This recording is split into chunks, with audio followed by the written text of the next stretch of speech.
ஒருவரை ஒருவர் பார்த்துக் கொள்ள வேண்டும் என்று சொன்னார்கள். பார்க்காம முடிக்கக்கூடாது, பார்க்கணும்.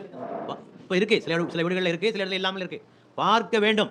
பெருமானார் இடத்திலே ஒருவர் வந்து சொன்னார், நான் இந்த பெண்ணை மணமுடிக்கப் போகிறேன் என்று சொன்னார். நபிகள் நாயகம் கேட்டார்கள், அந்த பெண்ணை பார்த்தாயா என்று கேட்டார். பெண்ணை பார்த்து மணமுடித்தால் உங்களுக்கு இடையே நேசம் அதிகமாகும், பார்த்து முடி அப்படின்னாங்க. இந்த ஆள் நேரம் அந்த வீட்டுக்கு போனார். எது அந்த பெண் வீட்டுக்கு போய் அந்த அப்பாட்ட சொன்னார், நான் உங்க பெண்ணை பார்க்கணும் அப்படின்னார். அந்த ஆள் அதெல்லாம் முடியாது அப்படின்னார். இந்த உரையாடலை கேட்டுக்கொண்டு பெண் வெளியே வந்து விட்டார். பார்த்துக்கப்பாயின்னு பார்த்துக்கப்பாயின்னு சொல்லிவிட்டு, எப்போ கல்யாணம் வாழ போகிற மனைவியை பார்க்காம எப்படிங்க கல்யாணம் முடிக்க முடியும்? முதல் நாள் என்று அதிர்ச்சி காத்திருக்கும். நீங்கள் பார்க்கவில்லை என்று சொன்னால் முதல் நாள் என்று அதிர்ச்சி காத்திருக்கும் இல்லையா?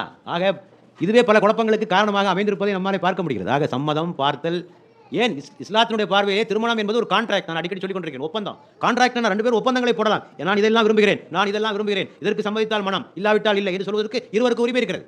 ஆனால் துரதிருஷ்டவசமாக அவையெல்லாம் இப்போது வழங்கப்படவில்லை என்பதுதான் கவலைக்குரிய விஷயம். ஆக இந்த மனப்பொருத்தம் இது முக்கியமான ஒன்று.